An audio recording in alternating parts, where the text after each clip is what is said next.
একটি দুটি কাছের মানুষ, একটি দুটি দূরে, বিন্দু বিন্দু কান্না হাসি তোমার আমার সুরে। একটি দুটি প্রজাপতি দাঁড়িয়ে শূন্যে, আকাশ ভরা সূর্য তারা তোমার আমার জন্যে, তোমার আমার জন্যে, তোমার আমার জন্যে।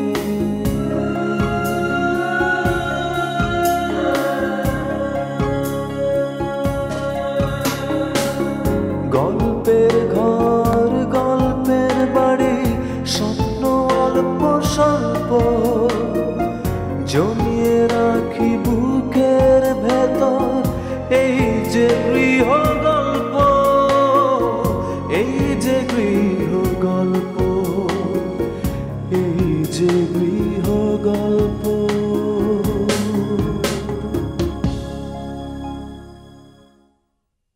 তার মানে এবারে একটা বিয়ের অনুষ্ঠান হবে, তার মধ্যেও তুমি তোমার মিশন নিয়ে পড়ে থাকবে। এবারে এতগুলো মানুষের ইমোশনের কোনোই দাম নেই তোমার? না না, এসব হচ্ছে রাস্তার ওই পাগল যে ছোটবেলা আমাকে এক পলকে নাড়িয়ে দিয়েছিল, সে আমাকে সবচেয়ে বেশি ইম্পর্টেন্ট। তার জন্য আমি কাঁদি, তাকে রাস্তায় রাস্তায় খুঁজি। আমরা মাঝখানে এই অল্প সময়ের ঘটনাটা ভুলে গিয়ে সবকিছু আবার নতুন করে শুরু করতে পারি না? সবকিছু নতুন করে সাজাতে পারি না? সেটা বোধহয় সম্ভব না। সৌরভ, যে কার্ডটা ছাপানো হচ্ছে সেখানে বড় ভাইয়ের বাবার নাম কি লেখা হচ্ছে?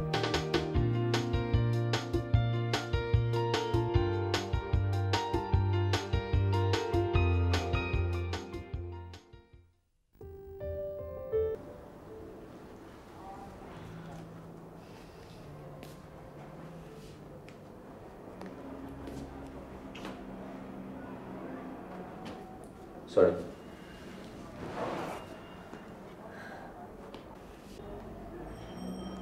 তোমার বাবার বন্ধুর মেয়ের সাথে তোমার বিয়ের কথা চলছিল, তাকে কি বিয়ে করছো?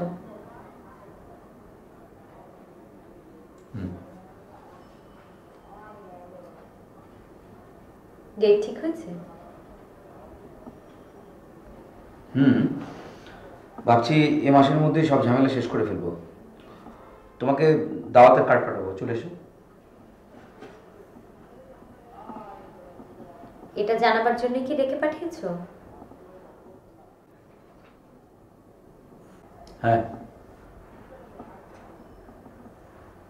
টেলিফোনেও তো জানাতে পারতে। না, টেলিফোনে জানাতে পারতাম না।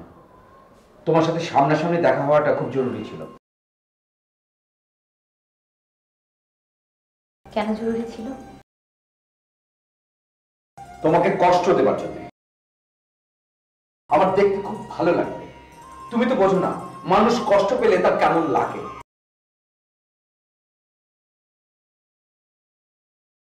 আমি একদম কষ্ট পাইনি। চলি।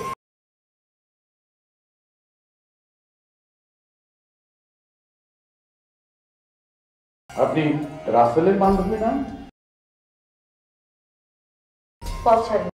ও বাবা, এত রাত! ও, রাসেলের সাথে দেখা হয়নি বুঝি?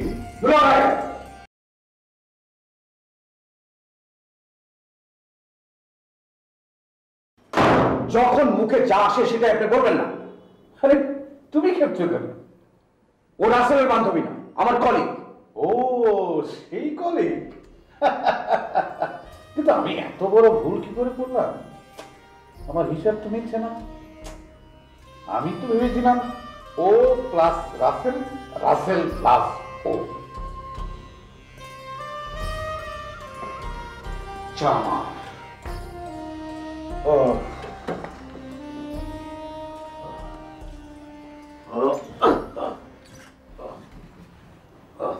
কোথায় গিয়েছিলে তুমি? আমার শালার বিয়ে। আমার কি ঘরে বসে থাকা চলে?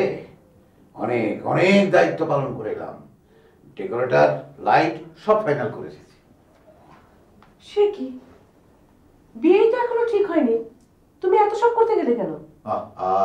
বিয়ে তো হবেই, দুদিন আগে অথবা পরে। চারিদিকে যেন একটা বিয়ের ধুম লেগে গেছে।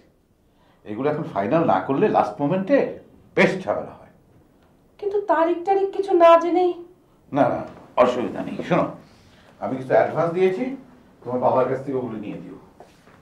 আর ওদেরকে বলেছি যে তারিখটা পরে জানাবো, মানে এ মাসের মধ্যেই হবে জানাবো, কোনো অসুবিধা নেই। কিন্তু আমরা তো এখনো মেয়েই দেখিনি। কেন? টুম্পা যে বললো আকাম সাহেবের মেয়ের কথা। টুম্পার কথা মতো তো আর হবে না, বিয়েটা তো ফয়েজের। ও, তার মানে আমার মেয়ের কথার কোনো মূল্যই নেই এ বাড়িতে।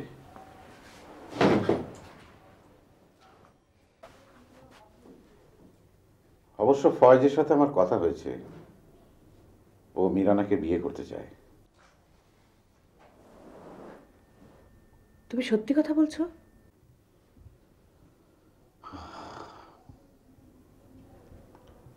এই তোমার স্বামীর প্রতি বিশ্বাস। মিথ্যে বলার তো কিছু ঘটেনি। ওর কথা মতোই তো আমি আহকাম সাহেবের সাথে কথা বললাম ফোনে। তুমি ফোন করেছিলে? হ্যাঁ, 2-1 দিনের মধ্যেই তো ও বাড়িতে আমার যাওয়ার কথা।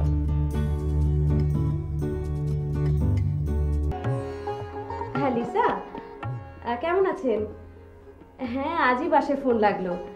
সরি, আমি দেরি করে ফেললাম। আচ্ছা, নতুন প্রজেক্টের খবর কি? ফান নেই, মিথ্যে বলছে।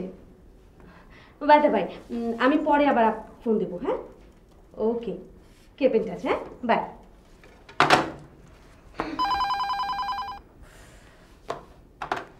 হ্যালো, আসসালামু আলাইকুম। হ্যাঁ, হায়দার চাচার বাসা থেকে। কে? সানোয়ার? জি, আমি মিরানা বলছি। জি জি, একটু ধরবেন কাইন্ডলি। হায়দার চাচার বাসা থেকে। কি এক দুলা ভাই, অদ্ভুত বাজে লোক। হ্যালো, হ্যাঁ কে? ও, কেমন আছো বাবাজি? কই না তো, হায়দারের সঙ্গে তো আমার কোনো কথা হয়নি। ও না না, মানে আগে ওই মাঝখানে এ নিয়ে একটু কথা হচ্ছিল। না না, আসবে? ইয়ে মানে আচ্ছা, ঠিক আছে ঠিক আছে। কি হলো বাবা? Anything wrong? হায়দার চাচার কোনো প্রবলেম?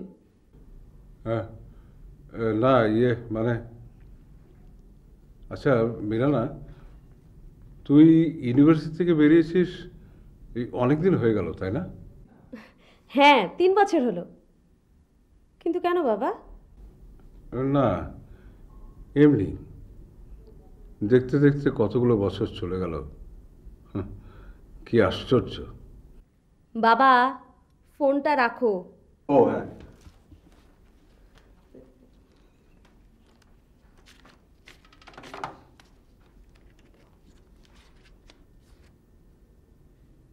সত্যি কি আশ্চর্য, সময় কত তাড়াতাড়ি পার হয়ে যায়। আজ যে কলি, কাল সে বৃক্ষ। না, সময়ের সঙ্গে পাল্লা দিয়ে পারা যায় না।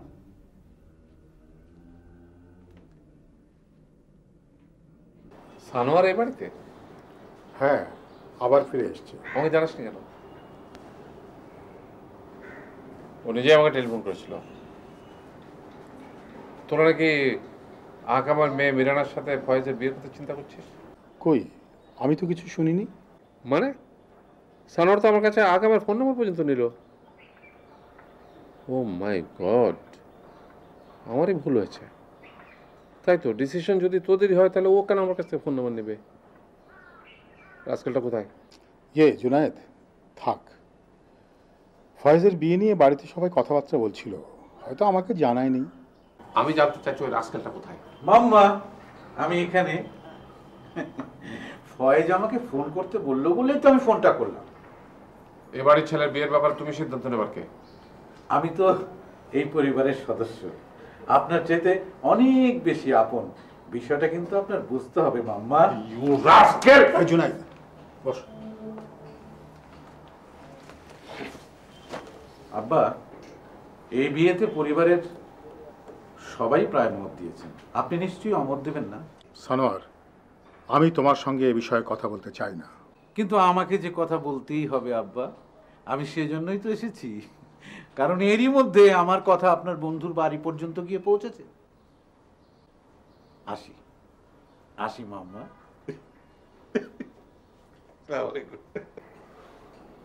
ওকে তোরা সহ্য করিস কি করে? করতে হয় তাই। তোর জায়গায় যদি আমি হতাম তাহলে কিছু করতে পারতিস না। প্রশ্নটা যখন হয় নিজের সন্তানকে নিয়ে, তখন আমি রশিদ আহকাম কারোরই কিছু করার থাকে না।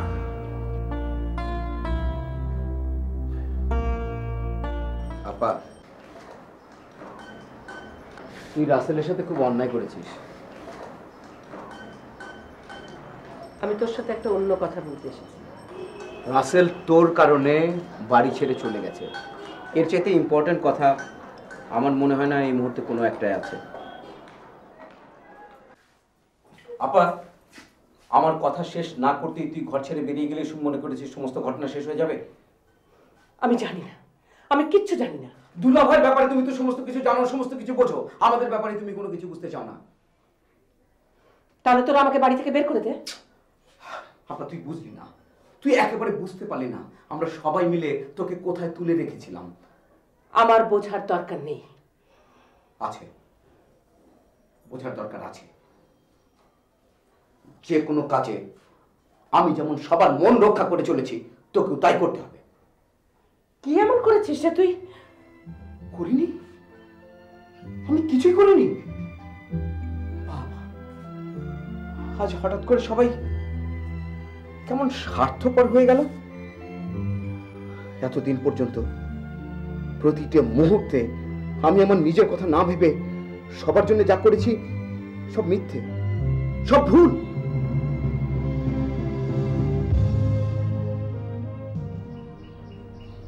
রাসেল তাহলে বাড়ি ছেড়ে গেছে? হ্যাঁ, কারণ তো এই একটাই, সানোয়ার। হয়তো ওটা, হয়তো বা না। আজকালকার ছেলেপেলেদের এই এক অদ্ভুত প্রবণতা, কথায় কথায় বাড়ি ছেড়ে চলে যাওয়া। ওদের সামনে তো সুযোগ অনেক বেশি, আমাদের সামনে তো সেটা ছিল না। তাই হয়তো আমরা ওভাবে ভাবতে পারি। নিউট্রাল হওয়ার চেষ্টা করছিস? হ্যাঁ,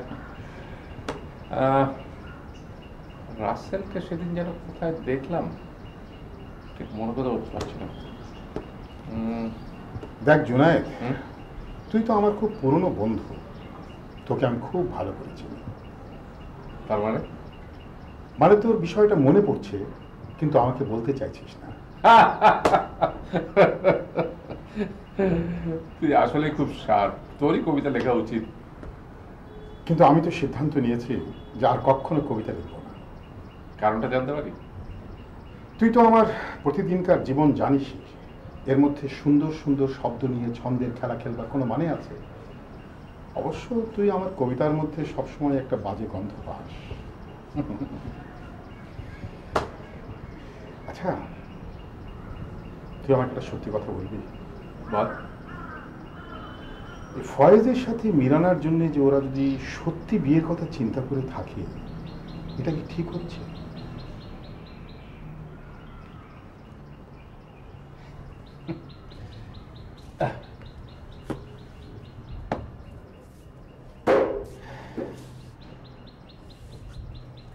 হায়দার, তুই মিথ্যে মিথ্যে নিজেকে বড় করছিস নাকি আসলে তুই একজন বড় মাপের মানুষ? আমি খুব কনফিউজড। কারণ সানোয়ার আর রুকুর বিয়েতে আমার মতামতকে তুই বেশি গুরুত্ব দিয়েছিলি। সে ভুল তোর নিশ্চয় ভেঙে গেছে এতদিনে। রুকু আর ফয়েজ? হ্যাঁ। তারপরেও তুই আমাকেই জিজ্ঞেস করলি?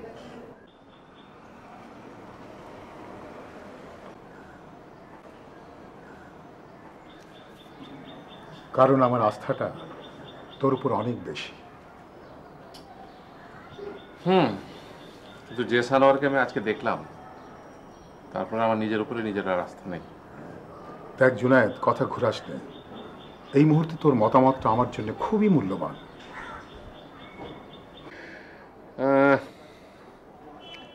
ফয়েজ আর মিরানা,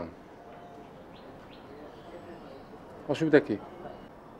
আমি এই কথাটুকুই জানতে চাচ্ছিলাম।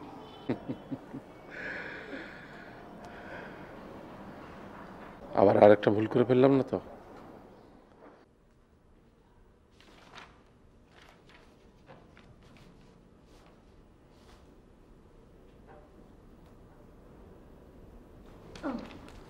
বসো বাবা।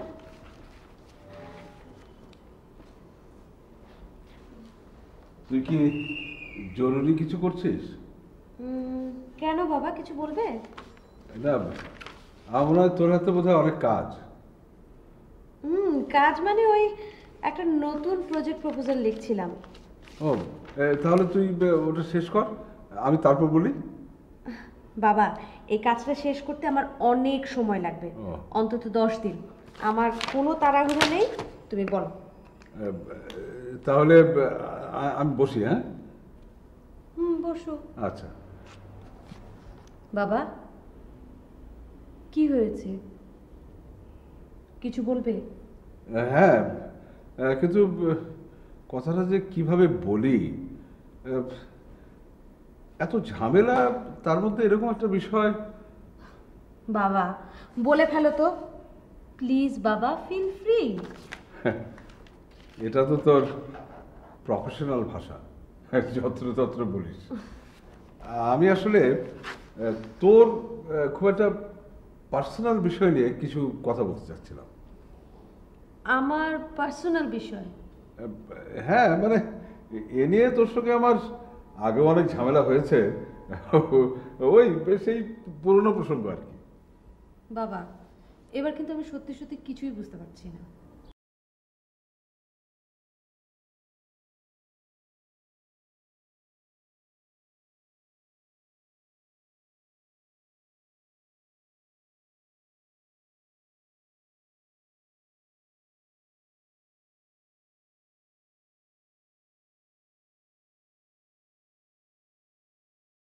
তোর বিয়ে, আমার কেন যেন মনে হলো তুই বুঝবি। সবকিছু মিলিয়ে আমাদের ফ্যামিলিটা এখন এমন একটা পর্যায়ে এসে দাঁড়িয়েছে, কেমন যেন দম বন্ধ হয়ে আসে। এরকম একটা পরিস্থিতিতে কেউ যদি তোর জন্য আগ্রহ দেখিয়ে বিয়ের কথা বলে, তাহলে আমি কেমন যেন একটা আশার আলো দেখতে পাই। বাবা, আজকে হায়দার চাচার বাসা থেকে যে ফোনটা এসেছিল, সেটার সাথে কি বিয়ের কোনো সম্পর্ক আছে? হ্যাঁ হ্যাঁ, ওই হায়দারের বড় ছেলে ফয়েজের জন্য, ওর জন্য ওই ওর দুলাভাই, মানে আমাদের জুনায়েদের ভাগ্নে সানোয়ারি ফোনটা আমাকে করেছিল।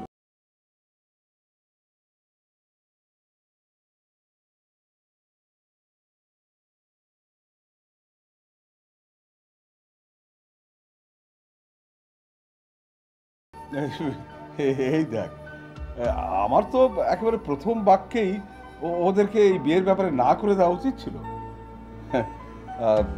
এ নিয়ে কত কিছু হলো, তুই মামলা পর্যন্ত করতে চাইলি। আচ্ছা, আমি কি একটু বেসামাল হয়ে গেছি? মানে এই সব কিছু মিলিয়ে আমার কি কোনো ভয় টয় লাগছে নাকি নাকি আমি খুব বুড়ো হয়ে গেছি? না না, এ বিয়ে তুই করবি কেন?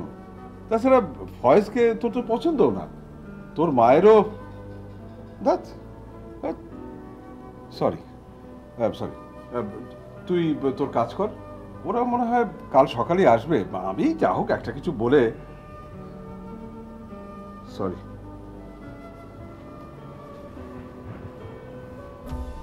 বাবা, তোমার কি খুব কষ্ট হচ্ছে?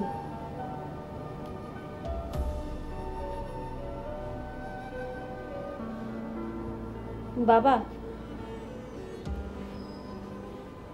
আমি যদি তোমার মনটা ভালো করে দেই। এই বিয়েতে আমি রাজি।